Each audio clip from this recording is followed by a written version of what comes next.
ne nous considèrent plus. Congolais, ils ne viennent pas. Beaucoup de gens ont été dans ce concert-là, pas par rapport à ce qui se passe au Congo, par rapport aux gens qui ont été à la tête de l'affiche, pour l'ambiance. Dans le lobby, mettre la costo soulever place P, bêtises et autres. On ne disconvient pas, nos musiciens ont des caprices, ont leurs problèmes. Mais là où il y a une gestion, on dit Babylone, les musiciens, ils caprice na barande la bango. Mais ça va côté devant mes comptes. J'ai comme l'impression au Congo, on est en manque des hommes d'État. Parce que moi aujourd'hui, si je suis un ministre de la Culture, j'ai la possibilité d'inviter n'importe quel musicien, non obligé à payer pour l'intérêt. Et s'il ne veut pas, on a 12. Ça, je suis d'accord avec toi. Et là, moi, tu le cas, papa, ou kita, a soulevé point mon corps. Nana l'obéni, tant que ça, les francophonie, et bien, ça polémique. Namama musicien. Bah, ça, les matchs de solidarité au président Zaki Gardien. Bah, Kati Batumusu Baya quitté. Il y a toujours catégorie mon Batoubaye. Le lo basali concert, c'est toujours la même chose. À un moment donné, ce ne sont pas les musiciens qui sont. Arrêtez la musique. Arrêtez. Katazoba. Voilà, Katazoba, la chronique Antelo. Je vous signale que vous êtes sur Boaliwood TV et vous êtes en compagnie de la gourou de son temple. Katazoba, votre chronique préférée vous revient avec ce nouveau numéro et sachez-le que pour nous c'est un plaisir d'être là. Partager ce moment avec vous, c'est un bonheur pour nous. Toute la Boaliwood Family, tous les Boalos, on est fiers de vous avoir sur cette chaîne. En tout cas, vous qui nous suivez en ce net moment et restez toujours là. Et Magambakito Izali. Restons ensemble, il n'y a pas de souci.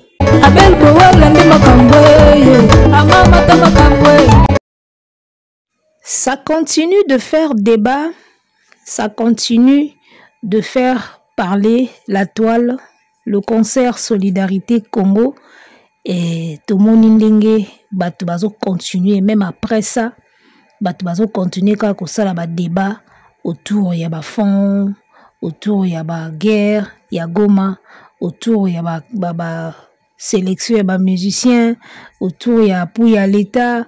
Donc ils ont un débat est belé parce que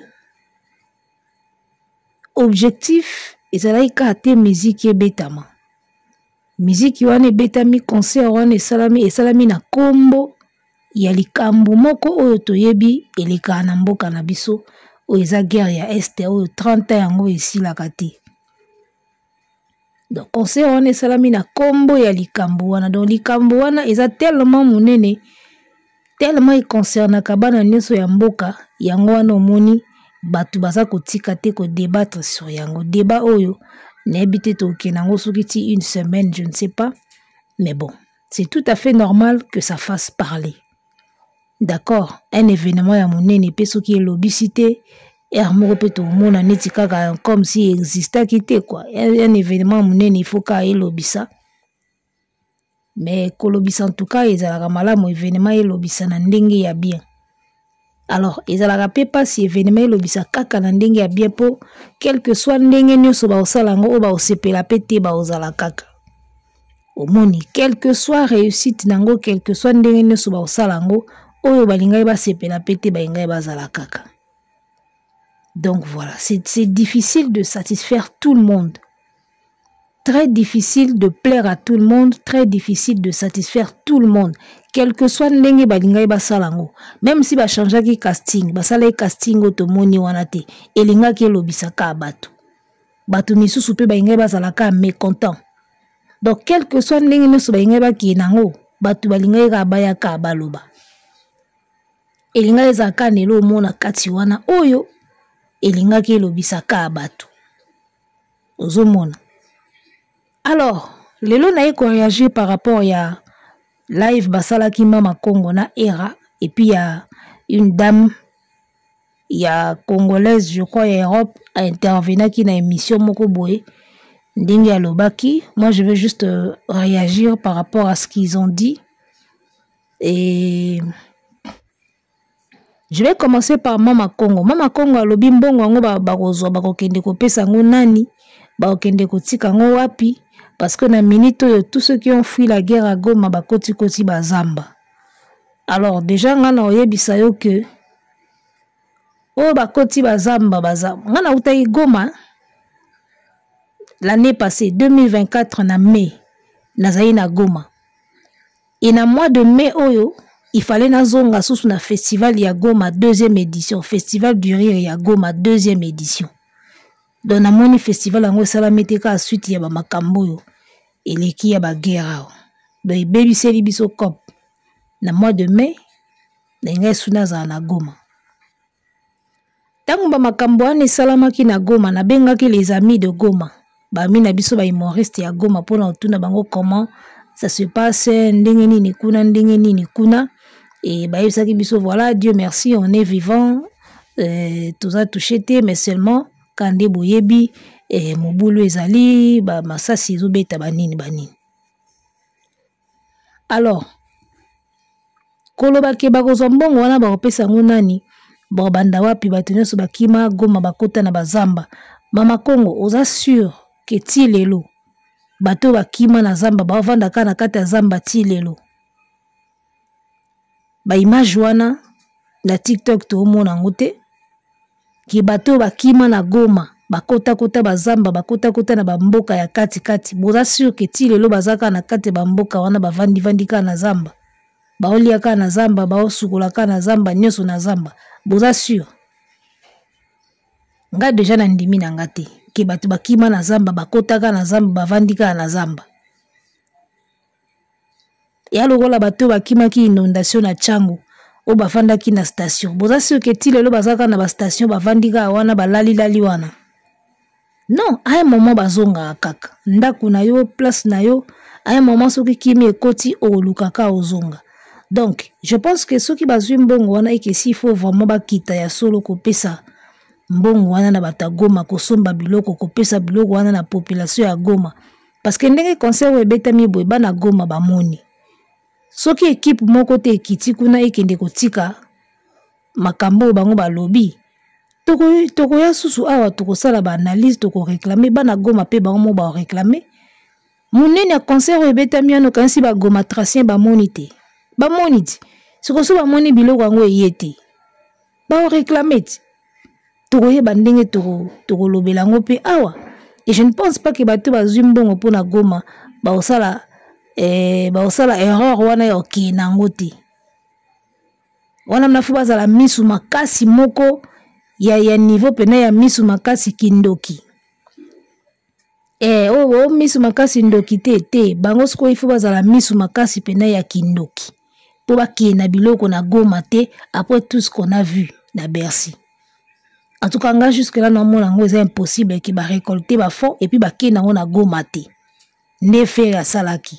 Il faut pas la benada au misu makasi pour basa elo mwa bongo na o nyoso to moni yaya place gim saye dajwa ye sidiki diabate ye siko yo zimbongo kiti na ona Goma te mais beaucoup na bango après Elvis a Didier Charles Tabou et tous les organisateurs beaucoup na bango après beaucoup na bato wana nyoso après vous pensez que ba otuna te ba olanda pe suite te ba mission tu baye wana pona Goma bazo c'est la pe ba mona suite ndebo okende ndebo salango.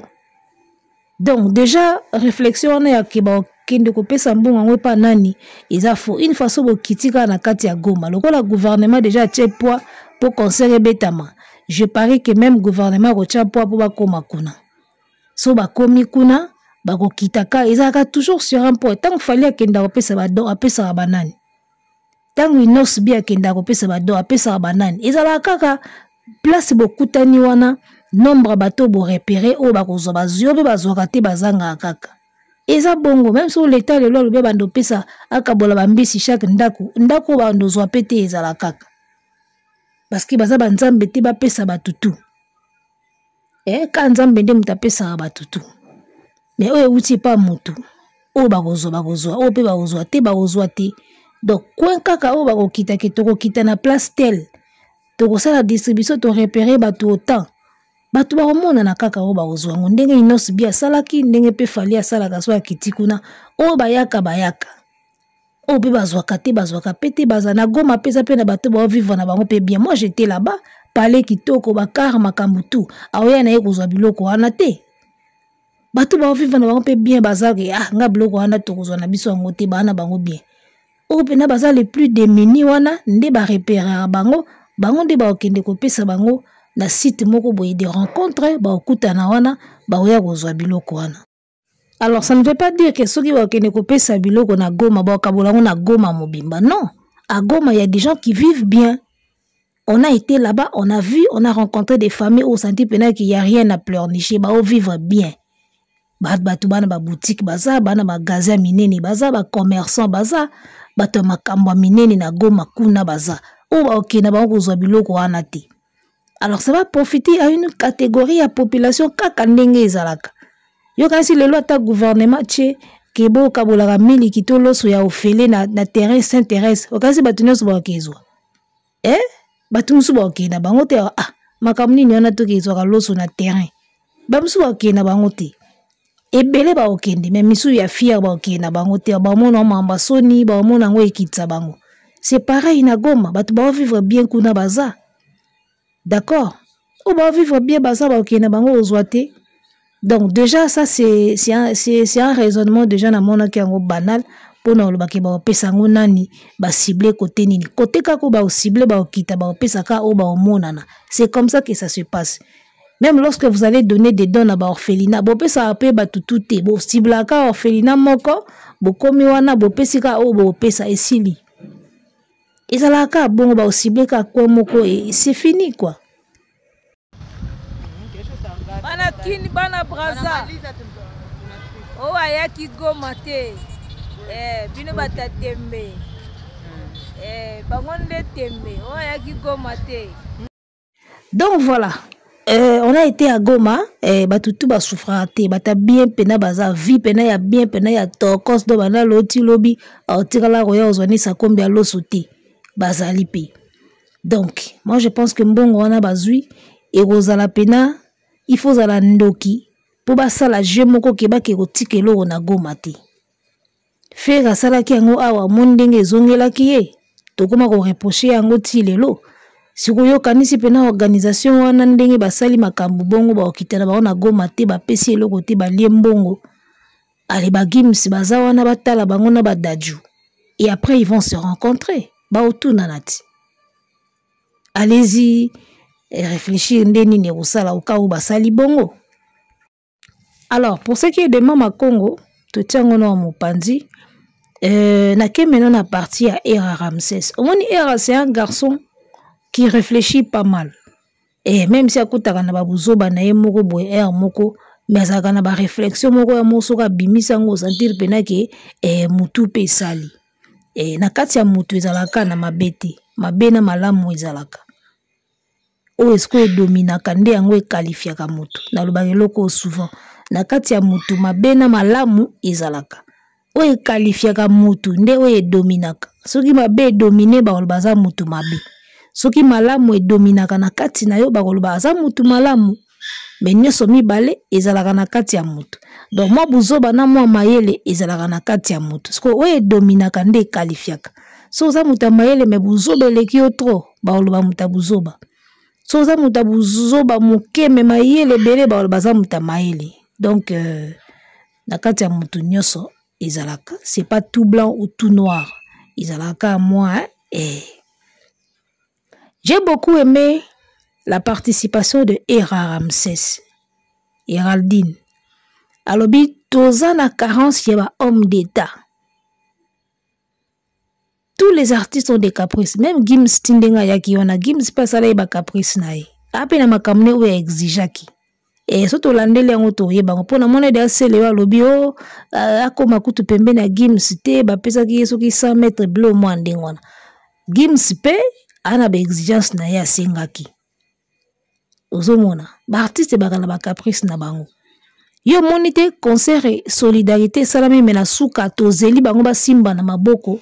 Ba saluer public ndenge salamaka na ba événement tout mutasali yango te wana siko zaki na silisi na kei o asilisi akei o kuna asilisi akei moi kistar quoi kistar nani yango atikala tina suka to simba na maboko to gumba mitunde basalaka wana siko kistar eloba na sisi na ke bon on est ba caprice ba star alors poto zonga na idée ya era chaque artiste a ba caprice na et surtout ba superstar ba trop capricieux ba na ba caprice belé sikoyo tozozanga ba homme d'état ferme oyo bako malgré ba caprice ya bato wana me bako yebisa bango makambo epi batosi yango nde era zoloba. Ça me rappelle notre feu président Mobutu Johanna ki muta blague te.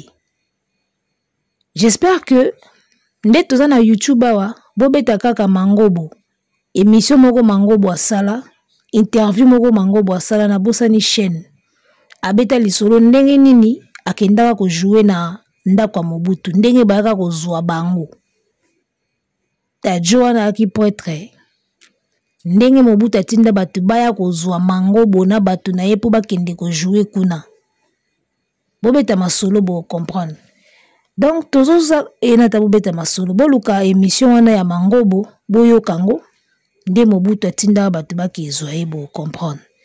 Tozozanga ba homme d'état oyo présence na ye eko peser pour que même si ba artiste bazana ba polémique batiango na de côté basanga na ponelo moko boy tozozanga batu wana bato aura bato pouvoir bato bazana misu lokwa Mobutu soka tali yo a dominer yo tozanga batu wana. Francophonie ya kiawa batie ba artiste neso place moko e bota mbutu. Pourquoi ba événement nyoso ya mboka na biso oyo ba artiste il faut ba sangana ekota ka loyengi. Ekota loyengi pourquoi parce que oyo azosa la fière, oyo kuna azosa la fière, oyo azosa la caprice, oyo kuna azosa la caprice. D'accord? Siko mutu akopeser devant ba capricieux wana azati. Po mater bango kitala Bwana barando na bino me awo izanga. Pour un événement où je veux voir tout le monde ici et tout le monde doit fermer sa gueule pour tout ça l'événement où. Bafandi pe nie. Tozanga sko batabongo na gouvernement lelo. Tozanga batabongo zake babi solidarité Congo c'est pour le pays c'est pour l'est je vais voir tel bazalawana. Oh non, moi j'ai d'autres Orozalawana. Oh moi j'ai un autre programme et tout Okozalawana. Ngamna lobi Ozalawana. Mettez vos rancunes de côté, mettez vos randes de côté, Orozalawana pour la solidarité. Olingi combien? Tolingi autant Zalawana. Est-ce que vous avez que ça tout ça qui n'est pas qu'à Mobutu? Ndeto moni fali na faire na podium wana ya Bercy. Na époque à Mobutu. Ndeto moni bango na Bercy. Fali na faire na même podium. Yo mona ngundeni maréchal azawana. Bo organiser concert à solidarité, bo sengi appui à gouvernement, maréchal azawana. Artiste bagozala. Et puis ça commence déjà à soupçonner, ça commence déjà à parler que nanyo azate. Et me ba obenga binot. Ba obenga binot na ndaku na ye weza kana côté ni ndango ndaku na ye weza la côté kuna ya côté du fleuve wana. Ba obenga binot kuna. Ye mo pena maréchal a obenga binot biboya awa. Bo vanda wana. Poni binot boyo kana ati. Oh non mo konzitala tala tabitala o eza solidarité. Ngam na bimisi mbongo. Bo beta. Tous en discours batabongo na ba gouvernement na biso lelo. Vous allez remarquer que depuis Mobutu akenda, tout baya na sima, ba pezara penzate. Il y a même les humoristes qui ont fait des blagues. Ba humoristes basala ba blague qui tant Mobutu azalaka, ozoka kombo général et peso déjà somo. Oyoka bolikango, soki nani boboliko, soki nzimbi, soki nani. Atanga ba kombo ba généraux abi metango to komi lelo o mona na général kombo ne papi o général moko boye kombo na soki Giresse. C'est un humour mais c'est tout un message les gars, ça veut dire des choses et ça humour et ça blague mais elingi koloba likambo mobimba. On a plus des hommes d'état les gars o ba ko peser devant ba caprice ba artiste on a pe ba doser bango bazate Déjà, lorsque vous voyez un événement boy, ils sont organisé par deux petits au bagumba mela fali. Tu le bite que fali mutaoye bisabango ka salaboy. Mais attendez. Telle attitude de Charles Tabou. A soni mo boy na ebite soki. Telle attitude na moni elongine bien kaka na Top Congo. Na moni bena attitude ne bien. Aza soni moko ya osakana te Charles Tabou. Na mane ko se concentrer na regard na ye penate na moni yango siko na Top Congo tango bazo ko interviewer bango.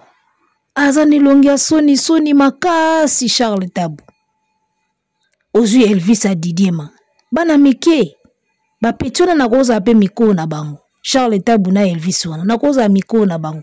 Donc deva fali ba bana. Ponga fali fere mko nanga. Ba Gims ba Daju ba petit nanga. Donc ba Charles Tabou wana na ba Didier ma wana so kebi pete ba petit nanga. Donc so ba petit nanga de ba petit pa fali. Siko tala niveau. Yako tonner libosa fali que je vais avoir faire sur le même événement et toi. Et bandandeni, est-ce que Charles Tabou ko ganga libosa fali que je veux te voir toi et faire égale sur le même podium dans cet événement. C'est moi qui organise, je veux vous avoir tous les deux. Est-ce qu'il y a ko ganga bongo devant fali? Eh, déjà ici mbaté déjà.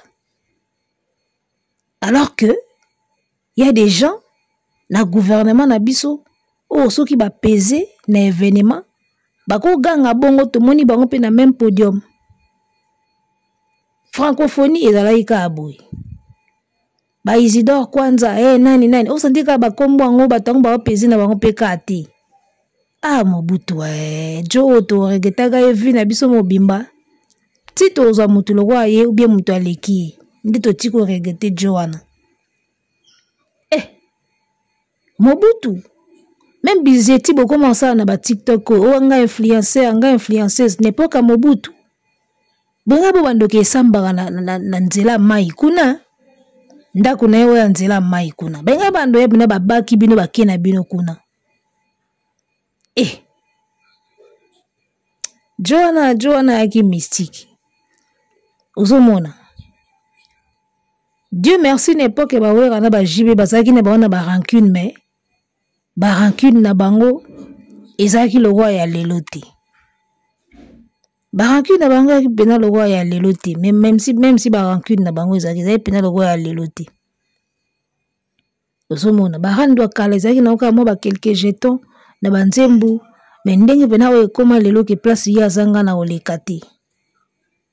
Musée aya awa yembisa batu juu ya musée bon même si mutu na mutu ayembaka na tour na yewa yembe akeime ou sentir que place ba mususu pe bakokai ko sala caprice basala ngo pété. Donc bref pour dire que tozozanga na mboka na biso soit na gouvernement soit na secteur culturel bato bako peser. Ça dit qu'à bengi ba musicien bi je vais un événement et je vais vous avoir tous les deux sur le même podium. Na besoin de présence na bino. Vous comprenez? Mon tout père boyate parce que soko boy oyebike ba salanga boy ba kangelanga boy.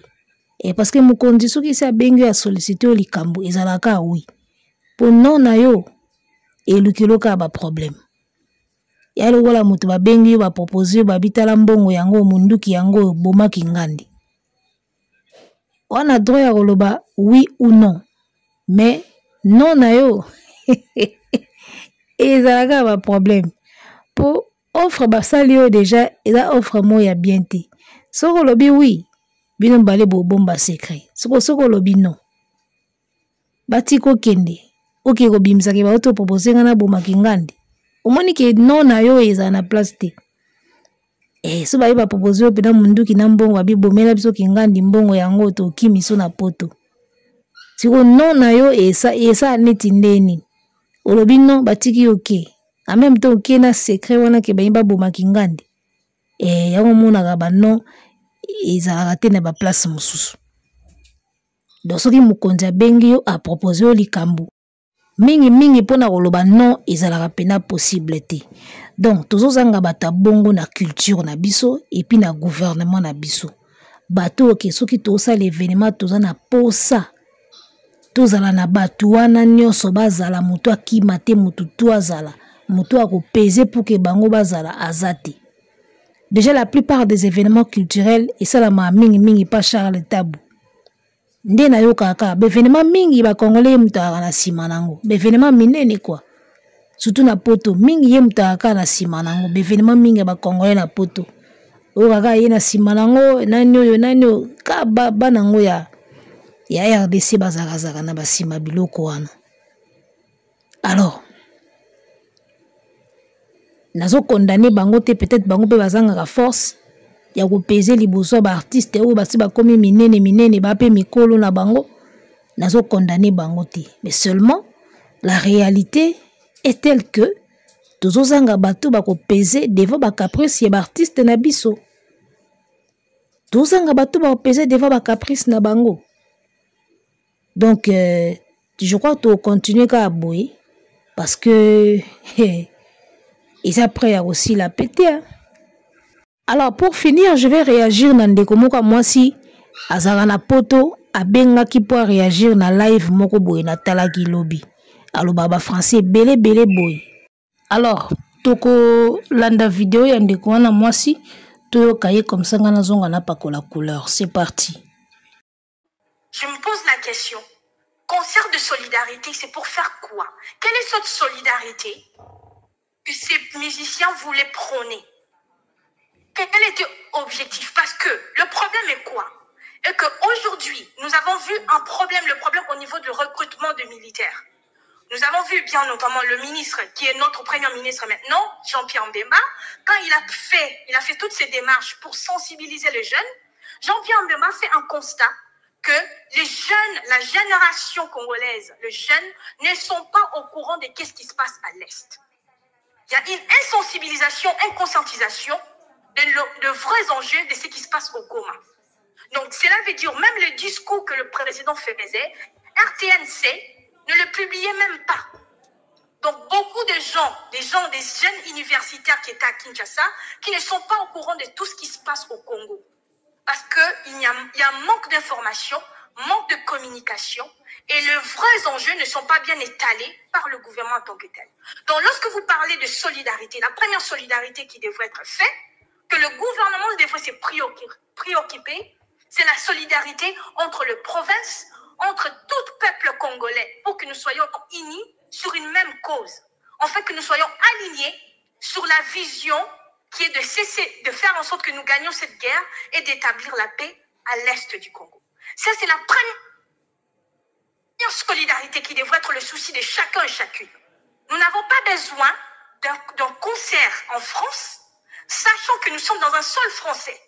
La France a été, depuis 1994, le génocide du Rwanda, avec l'opération turquoise, la France a été premier allié du Rwanda. De faire un concert dans un sol français, c'est une insulte contre le Congo. Voilà, faire un concert sur le sol français, c'est une insulte. On dit c'est une insulte et non un insulte. D'accord? On dit une insulte. Et insulte est un nom féminin et non masculin. Donc on dit une insulte, madame Soki, mademoiselle. Alors, ah, français à passer. Alors, to pako la couleur, na makambo maman na biso ya français à lobby. Oyebi, koyeba koloba français eza bien, mais koyeba makambo zoloba eza mieux. D'accord. Faire un concert sur le sol français est une insulte. Bon, tokoloba oui, parce que la France toyebi ke bazalaka toujours na sima ya bato basalaka biso mabe. Mais bato lokola ba Gazo, ba Gims, ba Dadju, ba Youssoufa, bato tout mona ki wana, les déplacés na RDC. Tout na Goma, pour pas que ça la concert na Goma kuna, est déjà impossible. Ko déplacer bato wana tout pour pas ça la concert à wana Kinshasa au nom de la solidarité, c'est une très bonne idée, mais ça aurait coûté beaucoup plus que ce qui basalika kuna parce que mingi kuna ezala bango facile ke koya na bango boy. Ebele bazana facilité ya kozala kuna ke ya kozala kotoyo. Po kotoyo nzambe na ngai. J'espère que tu vas comprendre, tout côté la détail. Donc, ça aurait été plus facile pour l'organisation, Batouana Basalango en France, qui Basalango Kotoyo. Prise en charge des musiciens et tout le reste. Vous voyez combien ça allait peser. Et puis, Batoyo Bazana Sima ya Bato Baosala Biso Mabe. Soto Saleli Bango Makelele na mboka na Bango Moko. Po Bayo Kape Biso ke tala solidarité boye pour na ko lever ba fond. D'un côté, ils ont insulte, mais de l'autre côté, je ne pense pas qu'ils insultent. D'accord? Je ne pense pas qu'ils insultent. Bon, on est à point de vue. Deuxième chose, maman oya lobi nini, solidarité. Au moins, makabatu mingi bazo kota na débat oya ya concert à solidarité. J'ai l'impression que batu bazo mélanger makambo. Il faut pas mélanger les choses, les gars. Il ne faut pas mélanger les choses. Atieti ba français minene a gangi. Mais ce qu'on yokie, il y a des moments où elle parle du gouvernement et puis il y a des moments où elle condamne le concert des artistes. C'est pas la même chose déjà. C'est pas la même chose, c'est pas les mêmes personnes et n'ont pas les mêmes responsabilités. Bon, moi je sens qu'il y a un méli-mélo dans son discours quoi. A mélanger makambo, par il y a gouvernement, a autant on a muto artiste. Par les artistes, alors on a monté au gouvernement, ne mélangez pas les choses ici. Oebi na makambo ezole kana goma na biso mutu na mutu ana par na ye. Gouvernement azana 99,9% ya responsabilité na makambo ezole kakuna. Mutu na mutu na part na ya responsabilité. Et ba artiste baza na part na bango ya responsabilité. Makambo ebele ozotanga wana madame, eza part ya gouvernement et non ya ba artiste. Omoni kaninge yindaki na este kuna, kande yo vandaki no zolo ba français na France soko zaka la Belgique. Ndenge pe biso to vanda na biso awa na Brazza na Brazza na vandi nanga. Ndenge pe fali akokai ko vanda na ye, Fere pe avandi na ye. Kofi pe avandi na ye, Charles Tabu pe na Elvis bavandi na bango mutu pe asali ne pe loko pete. Ozomona. Bopesa ba musicien torte na makambo eza ko engager gouvernement. Vous mélangez les choses. Mutu na mutu aza na part na ye. Makambo mingi o madame la française wana lobi eza part nde ya gouvernement et non ya ba Charles Tabu na bata ba concert solidarité. Ba concert o ba musicien bazo sala bazo sala kaka po quelque part bazana ba fanatique na Goma, quelque part mawa, quelque part souci. Bazo sala nde baloba na français, on fait ce qu'on peut. Les musiciens font ce qu'ils peuvent. Yebisanga na minute onde guerre wana Goma o banda Mobutu esila kate. Neti Fali na Charles Tabu na Elvis na ba Maître Gims. Yebisanga siko bako sa neti ndeni. So siko basala ki concert à solidarité te. Yo madame la française, yebisa biso et là on il fallait basala exactement. Baso minduki bakota na Goma baki etirer Kagame. Omoni ba musicien na bomonaka ba lokola ngana yo. Omeka nde biso to vanda na biso bana makambo wana banda to sala eloko te. Na biso na ba koko promo na ba mobola tetu. Vous comprenez? Na biso na ba chroniqueur no so bazalaka awa o ba Vincent Chiluzi, o ba nani. Omeka nde biso nyoso to vanda na biso to sala na biso eloko te. Ba Fali pe ba Gims ba pe na droit ya ovanda ko sala pe eloko te. Parce que eza ko engager gouvernement. Yaya militaire a eu formation à Simbi Munduki à la tenue. A keko sili sa guerre te. Un musicien ouais aussi c'est la bino guerre. Makambozo lo ba pena yango wana mutasimba ka micro. Aya aussi c'est la bino guerre. Vous savez la part des choses quoi les gars. Basali concert ba lever ba fond ba kende ko sunga oyo ba kokoka ko sunga. C'est tout ce qu'ils peuvent faire, c'est tout.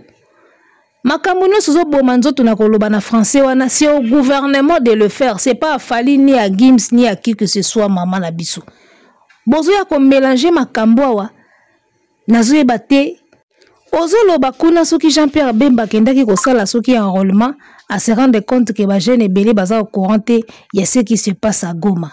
Naebite jeune nini oya botami na Congo aza au courant il y a makambo ezoleka na Goma. Est-ce que boyebi ke ba musicien na biso eza na ba vidéo au moins mibale misatu ya dénonciation basi ba loba na ba plateau télé ya ba étranger. Bobimisa ba vidéo boza na ngona internet Inosbi, Ferry, Fali, Kofi, Papa Wemba. Toza na ba artiste nyonso ba na ba vidéo au moins 2, 3, 4, 5 vidéos ya dénonciation ya makambo ezoleka na Est. Siko ba jeune wana balanda ba musicien wana te. Bazelaka information ya RTNC. Moi je pense que loko wana eza clarté.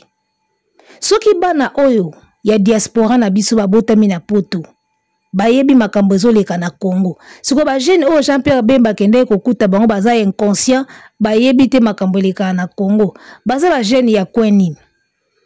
Po guerre ya Rwanda na ba étranger bayebi yango ke tozala na guerre moko awe esilaka te. Afrique mobimba eyebi ke tozalaka na guerre na Rwanda. Siko ye jeune nini ya Congo akoyeba ngo te alalaka na se akwiti to ndeni. Eyinda kia na Goma tomonaki ba na biso ya diaspora ba wesh na biso babotama na poto bakotaki na marche.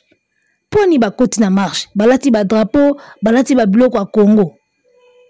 Omoni sensibilisation na dénonciation beaucoup ko compter na una soirée mokoté. C'est une folie de penser qu'une seule soirée il y a concert ndé koki ko passer message ya sensibilisation et puis ça suffit. Il faut être malade pour réfléchir comme ça.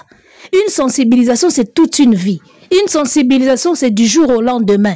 Au boti mwana na ona France. Ayebi makambo eleka na Congo te. Yebi saye yango. Bozo bota na France. Bo yebi sabana. Transmettez-le ce qui se passe au Congo. Transmettez-le notre culture. Et s'il a fallu de faire ça, et Gims et Charles Tabou. Na concert, il y a 4 heures du temps. Vous pensez qu'il y a un message, il y a solidarité, message, il y a unité dans la soirée, moko, il y a 4 heures du temps, et releka mieux. Que obino bobanda ko transmettre na bana na ba génération. Faisons la part des choses. Maman boya kana ba français minene était pour tout mélanger awa. Pour moi la sensibilisation on ne peut pas compter sur une seule soirée, un concert pour na koltolo ba sensibilisation, c'est une folie. Il faut bo sensibiliser kana ba famille na bino bana bo bota kuna na ba poto boy bisara bango. Neti yo ozo baba français o parents wa bota ki na potopo je pense que bota makuna so bota makuna te okenda na aja muki. C'est à tes parents de te dire ce qui se passe au Congo et à toi de dire aux autres et ainsi de suite. Tolo bela kango chaque jour. Bartiste na biso baloba kango, il n'arrête pas de dénoncer basala ka banzembo, baloba ngo na ba plateau télé, basala nini. Bakata nzoto na bango po ndima ki balingi Congo ya solo. Soki militaire azolata kosokoto alati nzakomba alati asimbi munduki azoko kosisi la bino guerre wana te. Combien ba musiciens ba yebika musala koyemba. Vous dites de n'importe quoi nazo comprendre te. Ba misusu ba lobby o concert yango ya solidarité et comme COP. Omoni guerre wana esala mana est ezala COP banda kala ezala ka COP. Si on a copé profiter na ba étranger, na copé profiter na banamboka. En tout cas, moi je préfère que ekoma na copie ya banamboka que ekoma copie ya étranger. Nena ngo ebite que makambo leka na est za copie. Qui ne sait pas que za copie. Rwanda le loko comme premier pays producteur, il a produit au azana ngo na sous-sol na été. O ko expliquer ngondeni. Tu peux avoir un bon projet, mais cela ne veut pas dire que c'est un projet qu'on devrait faire pour le moment. Parce qu'en ce moment, si vous le savez très bien, nous sommes en train de négocier un autre contrat avec les États-Unis. Et l'un des critères que les États-Unis sont en train de demander au Congo est qu'on doit leur montrer que nous avons un gouvernement responsable en place. Parce que les États-Unis, Trump n'a pas envie de faire affaire avec un gouvernement qui est washi-washi. Et lorsque nous avons des ministres pareils, ou de Mouyaya, ou un gouvernement, ou le président lui-même, qui accepte ce genre de projet, qui n'ajoute pas un plus. Parce que ce concert ne va pas nourrir les enfants à Goma là-bas. Ce concert ne va pas arrêter les M23. Ce concert ne va pas arrêter Macron de bloquer toutes les résolutions qu'on est en train de signer contre le Congo.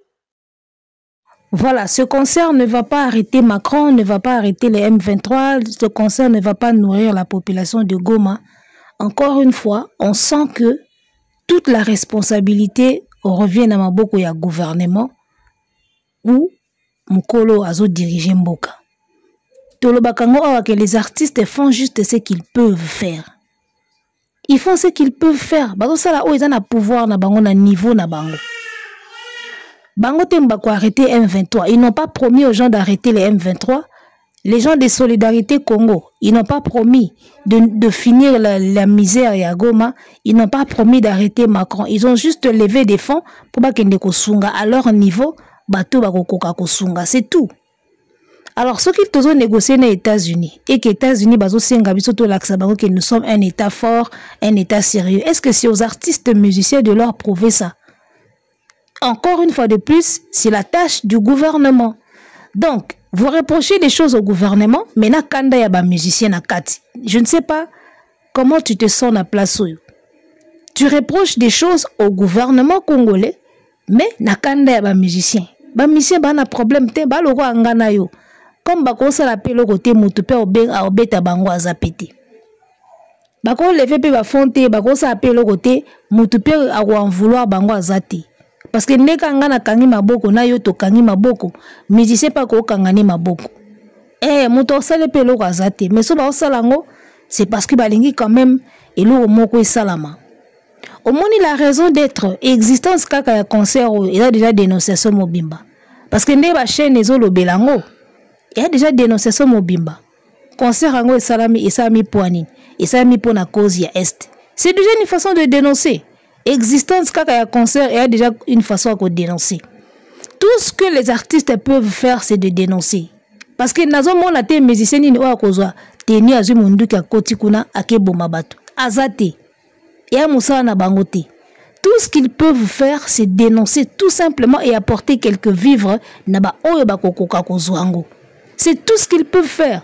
Boya ko reprocher ba musicien te makambo o eza ya gouvernement. Tâche ya gouvernement, boya ko reprocher la ba musicien. C'est de la folie les gars. C'est de la folie. Et alors ko la yo ye ko beta na porte nango koko ko bibo yo te kuna bazu Goma. Siko vandi bozo sani. Siko na sani. Imaginez na ndenge bazu Goma boyo yesko na ndako na bisinga mais abel yo vandi boendeni bazu Goma kuna. Mais il faut ça quelque chose. Siko pona yo netinga il faut na sani. Bon, tu réfléchir dans nous bêtement. Concert est la solution T. Siko so basala ki concert T. Nini linga ke changer.